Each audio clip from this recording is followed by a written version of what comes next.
Hello and good morning, good afternoon, or good evening. This is The Break. This is the first episode where we're going to be focusing on how the Supreme Court's decision in Dobbs v. Jackson might be energizing Democrats in places we have not expected.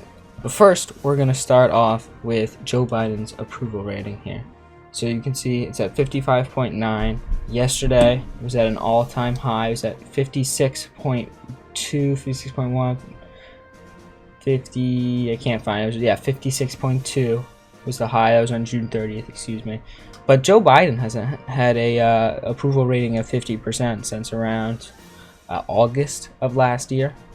We are going to head over to Real Clear Politics over here just to see the direction of the country average. Usually I don't use them. They tend to lean a little bit Republican, but we are going to use them for this average. I really like this poll. So this has not been close since about 2009, June 12th, 2009. So this is the direction of the country, right? And you can see this is an enormous gap, 54.2% margin between people who think the country is on the right track and the wrong track. And this is like a further margin than Joe Biden's approval, disapproval. This is huge. Now this has a lot to do with the Dobbs decision, right? And we'll see a little bit later how that actually impacts some elections. I have one election in particular that we're going to look at. But only about less than 20% thinking we are actually on the right track. Heading over to the generic ballot, we can see Republicans up 2 points. And this has been pretty consistent. Since it's gone up to, or since it's become in favor of Republicans back in November of last year, it's been steadily climbing to a little over 2, and now it's down 2 points of a lead in the generic ballot. And you can see how important this is. Going back to 2020, you can see a 7.5% lead for Democrats. Of course, they won the House in 2020. And then they won more seats back in 2018, where they had an 8.5% lead in the generic ballot.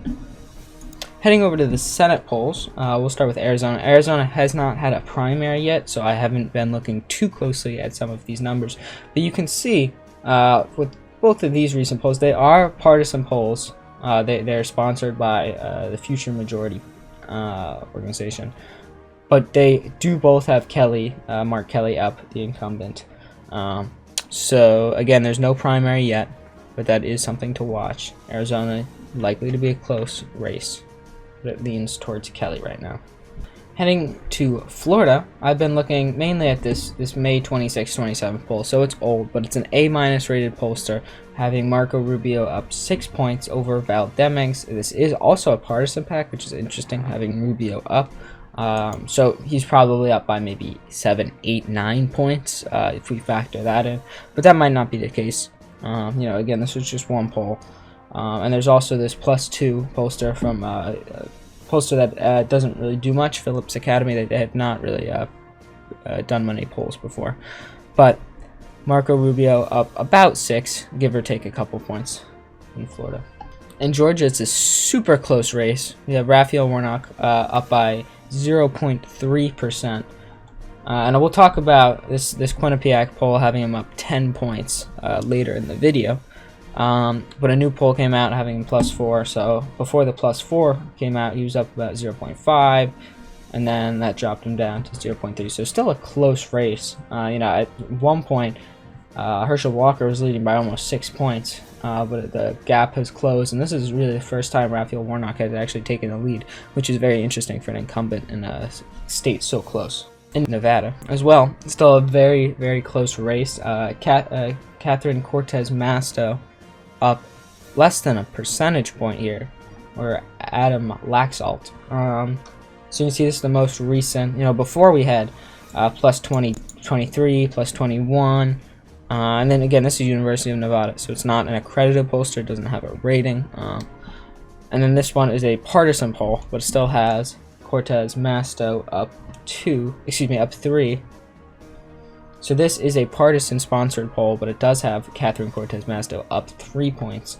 And this is a race where Catherine Cortez Masto is only led since around May. You can see Adam Laxalt, who was not even the Republican nominee yet, had been running for a while, and he had the lead until about May 26th, May 27th. where Catherine Cortez Masto took it. It's gotten a little closer since then. So definitely be a close race over in Nevada. In New Hampshire, a race that is usually not too close, usually Democrats winning New Hampshire statewide by significant margins, but it looks like we will have a fairly close race here. So there has not been a primary yet, but you can see Maggie Hassan leading by just a couple points. No safe margins here, and then you can also see the Republican winning in one of these polls. But this will be something to keep an eye on, depending on who the Republicans nominate in this race. Coming over to Ohio, another race that really should not be too competitive based on how it's went in the presidential elections in the past years, as well as the Senate, statewide elections, like governor, secretary of state, whatever. It shouldn't be too competitive of a race. Usually Republicans would win this pretty solidly. You do have J.D. Vance up 2 points, a good B+ rated pollster here.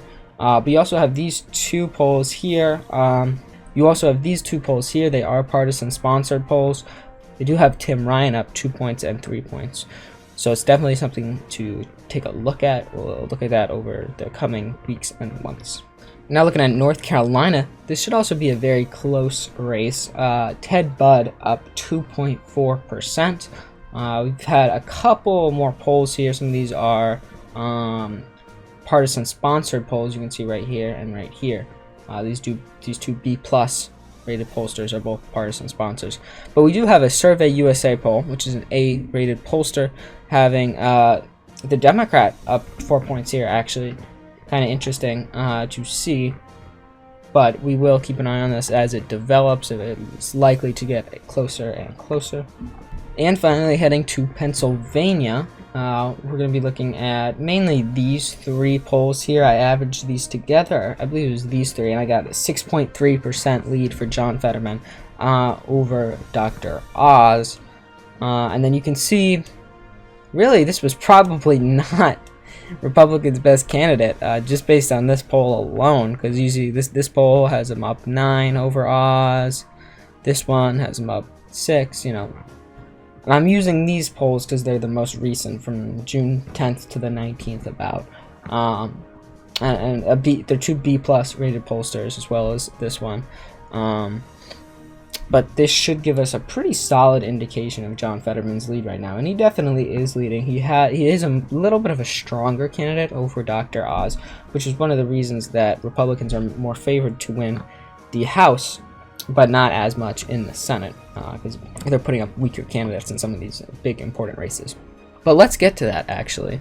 Here is the House forecast. Right now, Republicans sitting at an 87% chance of winning, Democrats at a 13%.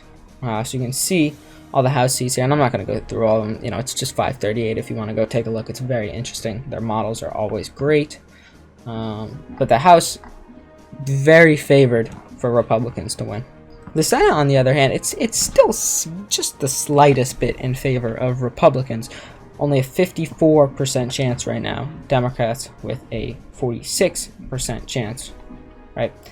And this will kind of tell you why. There's some very weak candidates posted in some of these states here, and that's especially Georgia, Pennsylvania, two extremely close states every single time. And just putting up a weaker candidate can really take down just a tenth to a whole percentage point, right? You don't lose a lot, but when races are this close, when they're decided by half a percentage point, even less than that, it can totally be the difference between winning control of the Senate or losing control of the Senate, because these individual nominations are more important than, say, in a House race.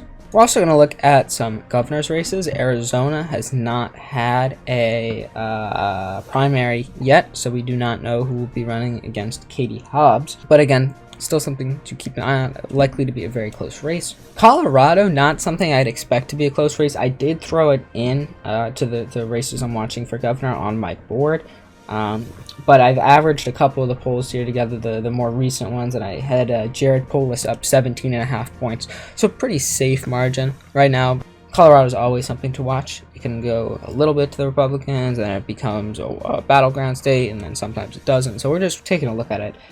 Probably not going to be that close, though. Florida, also a state that I'm surprised to see Democrats doing so well in. This poll having Charlie Crist up 1. You know, this is not a accredited pollster. There's no letter grade for it, and neither is this one. But both of these polls are showing a very tight race in Florida governor, which is not something I think many people expect. I think many people expected the incumbent Ron DeSantis to do a lot better. I mean, he's very popular in the Republican Party. People are saying 2024 for president for him. If he loses here, that might be a bit of an issue, but he's very popular nationally with the Republicans, so I was surprised to see such a close race, at least by these two polls in Florida governor. Heading over to Georgia governor, we have a super close race, and we'll talk about this A- Quinnipiac University poll soon. But about a 5-point lead right now for Brian Kemp, the incumbent. So this is a rematch of 2018, which, can we go back to this date? Okay, so they don't have the average data for 2018, but you can still see there's, you know, a wide variety of polls, mostly having Brian Kemp up. And that's essentially what we're seeing back here in 2020. Brian Kemp up. We do have an even poll from Quinnipiac University, and one having Abrams up +1. There's no like +14s like there were, I believe, in the other one back in 2018. But a fairly close race. Georgia should be close, especially if it's a rematch of the last cycle, where you remember how close Stacey Abrams got to winning that seat.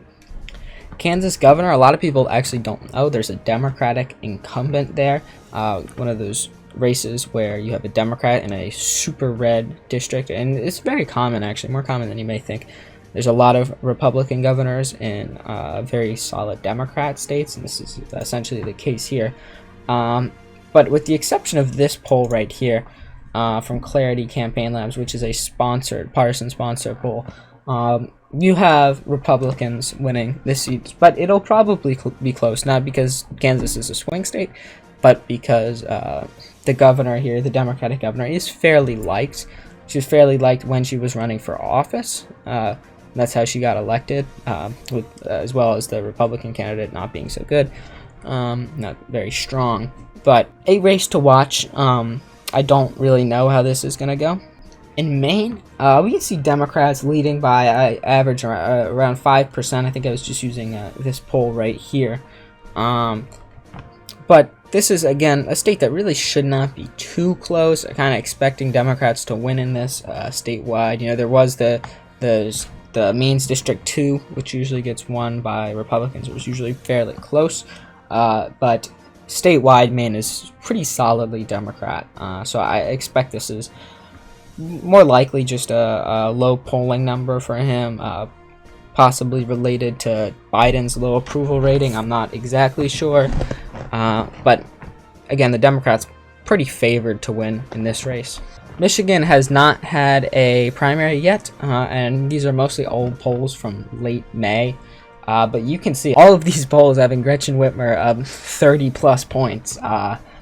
I don't know how much I believe some of those. Maybe I'm more believing this, maybe +5 here. But there's some of these ones down here. They are older, from January. But these are the most current polling numbers. I don't know if they're the most accurate, but Gretchen Whitmer up by a lot over all these Republican candidates here, including one that just got arrested. In Minnesota, it still has not been a primary, but our most recent poll from June has a Democrat up 2 points, as well as all of the other polls down here, the older polls, but they are very highly accredited with Survey USA, the A-rated pollster, doing this. Plus 12, 10, 10, 5, 10, 7, 8. So it's solid lead based off these polls. But the more recent poll showing a closer race. Minnesota leaning towards Democrats recently. After Hillary Clinton won it in 2016, it was more or less taken for granted by Democrats. You know, a couple visits during campaigns, but very solid state for Democrats most of the time. Heading over to Nevada, we have Steve Sisolak with a little over 2-point lead, so not as close as the Senate race, but still a fairly close race. You know, in Nevada, that's pretty expected, usually a swing state. So this most recent poll actually has the Republican Lombardo up a point, but all of these past polls have Steve Sisolak, with the exception of this one, and some of these earlier ones from April and March, have Steve Sisolak up quite a bit, 26, 23, 12, 14, 13, 13, you know, very big leads. And some of these are not obviously the person who got nominated, but this is the most recent poll showing a close race, and the average is also very close. Again, not as close as the Senate race, but still a fairly close race in Nevada for governor. New Mexico, not a very competitive state most of the time, usually leans towards Democrats, but it seems like we're having a close race here for governor. We can see this most recent poll, A-. These are all fairly highly accredited pollsters, actually. But the newer ones here from June, you can see the Democrat Louis Grisham only up 3 points, and then the Republican up 1 there. You can see him up down here as well earlier, but these are against different candidates. So really we're going to be looking at only this one +4 and +1, +3. So a very tight lead based on these polls. Now, these polls might not be that accurate, including, you know, this one was a partisan sponsored poll, but we will see if this actually translates on election night or in the later weeks and months while we're still following this race. Ohio, not likely to be a very competitive race. We see, you know, most recently Mike DeWine up 16 points, but we have, you know, some closer races down here with Mike DeWine still winning, you know, but it might be a close race, maybe not as close as the Senate. But again, Ohio is usually a state that leans Republican in recent years, so kind of interesting to see such a close race for Senate, not so much for governor, but still a fairly close race. In Pennsylvania, just a tight lead for Josh Shapiro over Doug Mastriano here. I think I was averaging these polls here. We have a 3.4% lead for Josh Shapiro. So not a huge lead, not as much as the Dems lead over Dr. Oz. Doug Mastriano being a little bit of a stronger candidate actually than Dr. Oz, right? And that could be part of the reason that John Fetterman is doing a lot better in the Senate race than Josh Shapiro in the governor's race. Still gonna, both of these races probably going to be close, very close state, Pennsylvania. But this is the polling numbers we have right now. We could see changes. We could see it become more similar to the Senate race. We could see it get closer in the Senate race, get a further margin. We just really do not know yet. But these are the numbers right now. About a 3.4% lead for Josh Shapiro. Okay, so we have the Texas governor's race. Greg Abbott against Beto O'Rourke. So this is not quite a matchup from 2018 because Beto O'Rourke was running for Senate at that point. Greg Abbott was still obviously running for governor. So a fairly big lead for Greg Abbott, not too close of a race. You know, this A- Quinnipiac University having him up only +5, where the average is +10 is interesting. It's probably going to be a closer race in the weeks and months leading to November. I don't think that Greg Abbott will actually win by 10 points on election night. I think it'll be a little bit closer than that. But I don't think Beto O'Rourke has a very clear path to victory in this race. Very solid lead for Greg Abbott.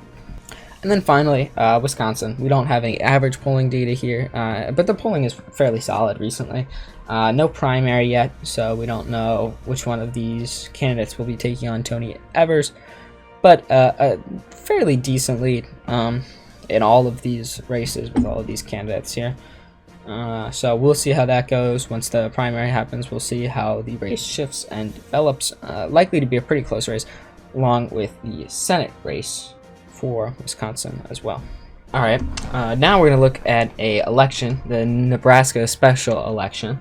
This happened this week on Tuesday, and it's an election in Nebraska, Nebraska's first congressional district, and this has a partisan lean of +17 for Republicans.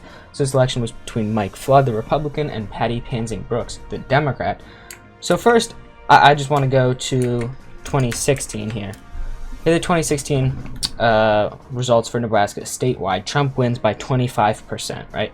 And if we go down to the House race, this first district right here, Jeff Fortenberry was the incumbent before. He wins by 39%. Very safe win, right? We go to 2020. Statewide, Donald Trump carries it by a huge margin. carries it by 19%, not as much as the previous year, but he still wins it by a safe margin. And Jeff Fortenberry, he wins it by less this year. He wins it by 22%. Regardless, this is still safe. Both of the statewide election and District 1 is safe. So now we jump to 2022, and well, the Jeff Fortenberry has resigned. The incumbent Jeff Fortenberry has resigned, and Mike Flood is the one attempting to hold the seat for Republicans. He wins by just over 7,000 votes in a plus 17 Republican district, a district that was gerrymandered for Republicans. It's in Nebraska, obviously. And it does include Lincoln and Lancaster County, one of the bigger cities in the state. But only 7.4%. That's the margin of victory for Mike Flood. Not a huge margin of victory. So this is another piece of the national trend that we saw last week on election night. And it's more of just a shift in general, Republican to Democrat in this cycle. It's been a Republican-leaning midterm, but this is showing a little more of a shift. We're starting to see a shift from more conservative MAGA Republicans to the more traditional Republicans, as well as just in general seeing a shift to more moderate. And this is a great example of it. You can see a plus 17 Republican district. The Republican only wins by 7%. Definitely underperforms. I also want to talk about these two polls that we got out this week from Quinnipiac University, so an A- rated pollster.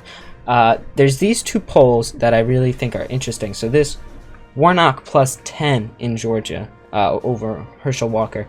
Interesting. I don't think this will be accurate. I don't think that Herschel Walker will lose by this much. I don't think that Raphael Warnock will do much better than he did in 2020. I don't think he will do 10 points better. I think Herschel Walker has a chance. I don't think this is a very accurate poll, but it is definitely interesting to see an A- rated pollster with a margin this huge for the Democrat in Georgia here, Raphael Warnock. And then the second poll, the governor's race being even at 48%. And this is a matchup again from 2018, so 4 years later, and we'll see Brian Kemp and Stacey Abrams for Georgia governor again.